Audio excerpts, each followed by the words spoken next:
Louisiana Beer Review Special Edition Guinness Blonde American Lager Revisited. This beer uses 3 American hops: Mosaic, Mount Hood, and Willamette.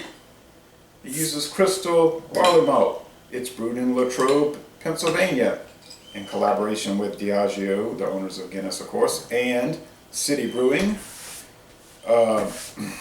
Latrobe is the former Rolling Rock Brewery.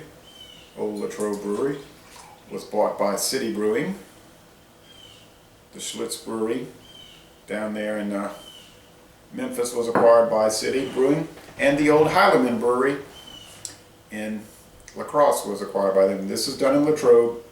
Can't remember where the Canadian one is done. It's only sold in North America. I don't think it's sold in Ireland, but maybe as an import. Guinness, an import to Ireland. It says Discovery Series #1. Well, I'm still waiting on #2. We're going on 2 years, and the same thing with Newcastle. They were like collaboration #1, and there was never a #2. Okay, wasn't a whole lot of heavy. This is a pretty wide brim glass. With a narrower brim, it would be thicker, but I don't think it would be too thick nonetheless. Golden, yeah, it's a golden appearance. Rate Beer says this is an 18 out of 100. Beer Advocate says it's okay. The bros say it's okay, so they're saying it's a C, okay, and then Rate Beer saying it's an atrocity, you know, like horrible, a D. I thought it was good when I had it. I thought the Guinness Nitro IPA was really good.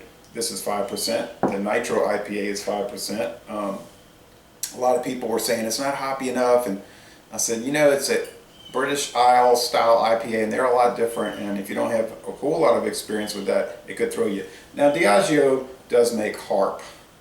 That's the Guinness Lager Harp. This is the American made one. Harp seems to have kind of faded away. Occasionally you'll see it in stores in the new blue label, but I haven't seen much of it lately. Blue and silver label. I did see Guinness Blonde, Guinness Black Lager showing up in some stores recently, the black lager and the blue and silver with gold highlights can. And that, I believe, is 4.8. The aroma is sweet barley malt, almost like a honey or a syrup. It's hard to pin down. It has attributes of the Genesee cream ale thing, and that has Maria Devon and myself were doing a beer and BS examination of that, and we were saying it was like, I was like, it's almost like cream cheese frosting, cake frosting, and she was like, yeah, I noticed that. It's a strange yeast component, and I think that's what gives it that. Not bad, but interesting.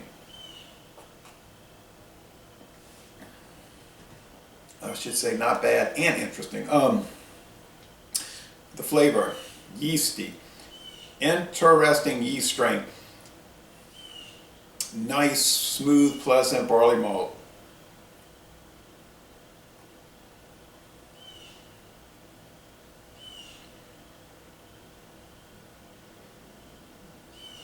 Almost like a sourdough bread. It's very warm out here today.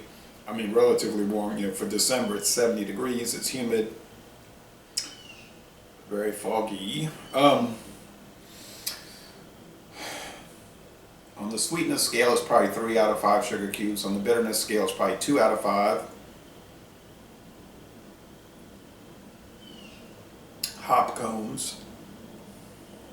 Mouth feels medium. It's crisp, it's easygoing, and it's really delicious. I have seen people say it's bad. I don't know what would be bad about it. I think it's better than Samuel Adams Boston Lager, which is darker and a little lower ABV. I think it's probably slightly better than Michelob, which is 5%.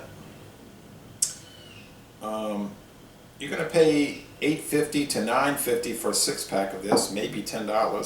Michelob, you can get a 12-pack for $12.50, so it's a better value. This is probably not, the flavor probably isn't worth the extra cost relative to Michelob. It's definitely a step up from premium American lagers like Budweiser Miller Genuine Draft, Coors Banquet, those beers, which I enjoy, but it's not made with corn or rice, so it's more of a elevated, like Michelob. So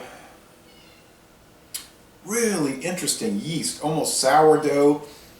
The hops come into play at the end.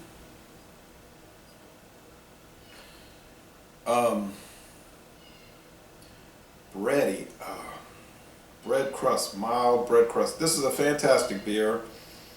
It's a fascinating beer in many ways. I think it's quite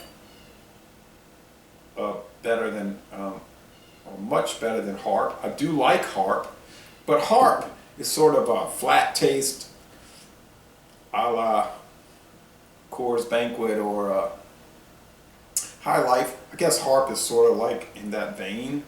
This is more, like I say, a little more of a gourmet. So 18 out of 100, I don't know what that's about. Could just be that people say Guinness, I hate it. And so let me write about how much I hate it. I don't have an axe to grind with people on that, but I'm just saying, to me, it's really a fantastic beer. Solid A. Just goes to show you that Melanie Brewing, City Brewing can make really good stuff. Their big money is in the,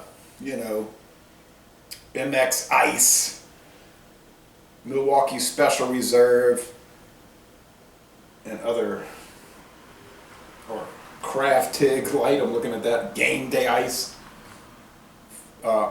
Frio Light. Really bad stuff. And people say, yeah, but it's $10.99 a 30 pack. I know, and it's about $5 too much. Whereas this is really worth the price. So, Les Bon Relais. Great job, Guinness. I'm waiting for Discovery number 2. Number 2, it's about time. And y'all come on down to southeastern Louisiana, New Orleans.